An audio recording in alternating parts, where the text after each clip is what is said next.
Hey y'all, it's Nancy the Handy Scandy. Welcome back for another crafty venture. Hey y'all, thanks for joining me this morning. Welcome back to my channel and welcome if it's your first time. I just wanted to come on today with a quick little project share. These are little pouches and I just wanted to share my process with you. So if I can't really get my finger in there yet because the paper isn't softened up enough, but I am going to start with this one because some of you may be familiar with this little wreath that I created in the background and the bow. So we started by using these two dies. So I got them recently from Impression Obsession. So I had this wreath cut out and some of the little flowers, and it was just on this top layer of gray. If you can see, I have three layers. I have a dark gray, a white, and then a light gray in the background. But when I was showing the die cuts as part of my haul video, I put them together and I said, oh, watch for that. That's going to become something when I put the bow on top of the wreath. And so here's the something. I know that was a long introduction, right?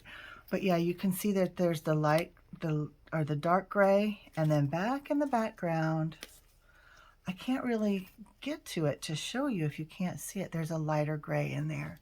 I hope you can see that. I hope I'm not fuzzy. But anyway, I just offset each layer just a little bit so that you would be able to see it. And in person, you can see it in the background.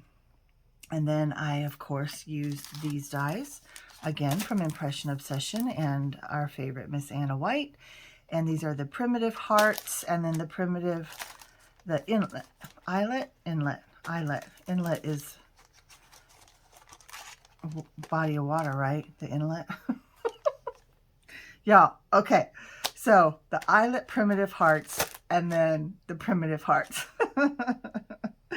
So this is where I brought those same colors of cardstock back into the picture, but I brought in an even darker gray. So I really like that contrast, and that gives the gray and white wreath something to kind of pop off of. And I love this cute little yellow glossy opalescent eyelet layer that is, it's so springy to me, even though there's no green, there's no pinks, there's none of that. It's just very springy to me, and I thought it was adorable. And then I decided that I wanted to make it into a hanger of some sort or a tag. And so I said, you know what, I have to put something on the back anyway, because the back had gotten messed up in the making process, as things do. So I added another layer to the back, and while I was doing it, I thought, dang girl, why don't you make that into a pouch? Because you can add a gift card in there. You can put, you can't put a whole lot in there, but you could even put a couple pieces of candy in there, whatnot. Now I am noticing that this part right here is not, it's not adhered. So I'm going to have to go back and fix that, because whatever you put in there, you want it to stay secure. You don't want it popping out the edges. So I do need to go back and fix that. But that was my thought process anyway. And then I grabbed my crocodile, which I cannot find in this moment. I thought it was right here. Oh yes, here it is. I'm sorry. This is a fairly new to me tool, but I am loving it, and I'm getting more and more proficient. I'm not there yet, but I'm getting there. And I have these eyelets. I remembered. Well, anyway, there's two layers. There's the front part that looks very much like a snap, and then the back part is almost just like a little O-ring that has a bit of an indentation. And then when you put the crocodile on it, it squeezes them together. And then you have this kind of look on the back side. And that little O-ring part just gives it a cleaner finish on the back, so you don't have that jabby, squished metal scratching you or tearing up your project. So, and then I just put this seam binding through there and tied some knots on the back side, added a few charms, and Bob's your uncle. I called it done. Thought it was really cute. Now this little O-ring here, I don't know why everything's an O-ring to me this morning, but it is. This was part of a broken bracelet. So I'll show you that. Let me scooch these aside for just a minute.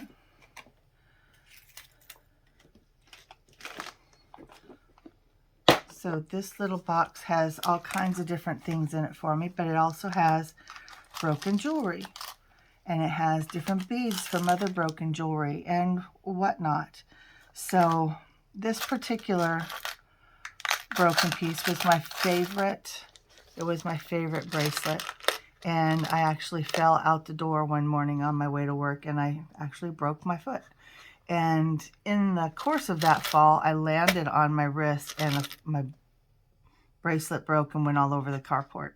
But I have saved that for many, many years, and I've used a few of the beads on different projects. But there's these little square bits and pieces, and then there's more of the eyelets down in here. Or not eyelets, but the little O-ring pieces. And these so pretty clear beads.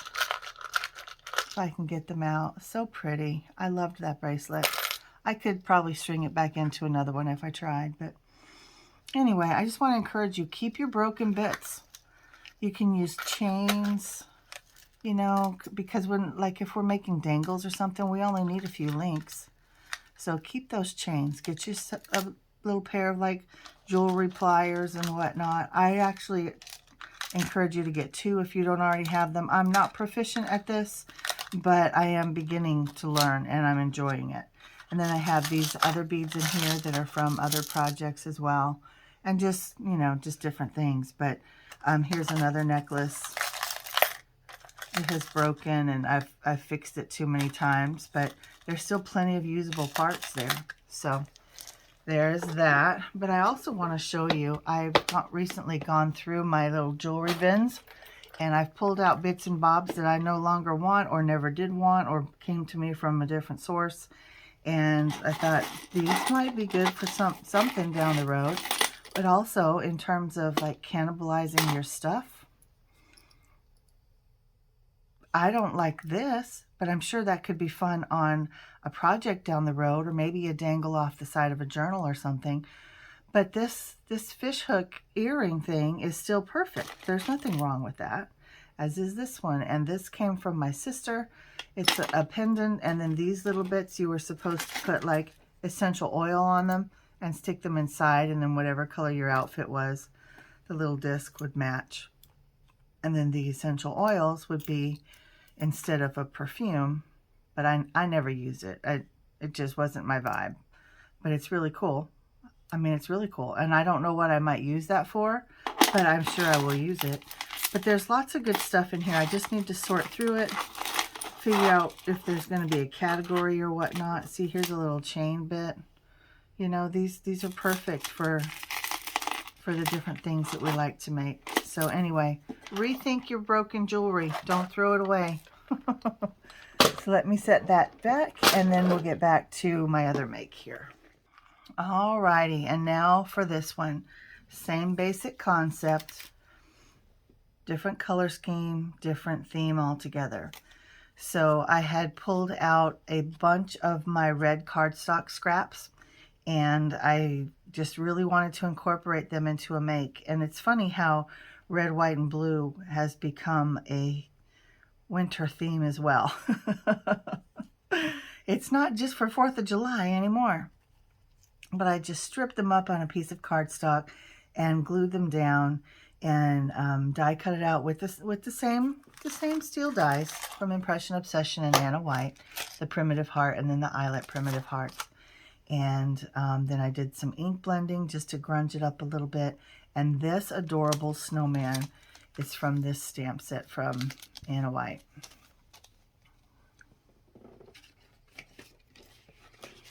There we go. You can see them a little bit better. So I stamped them up. I stamped on snowflakes for sale, but I did that as an afterthought. So you can see that's a little bit messy because just I had too much on this already and it didn't want to fit in the MISTI quite right. So one side got too much ink, the other side barely enough. But it is what it is.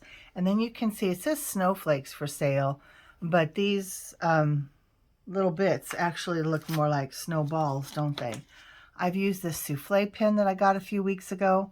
I am really liking this for snow effects. You have to give it time to dry, and it kind of goes on clear, so you have to use your light to see, you know, the shine from the wet ink to see where it is.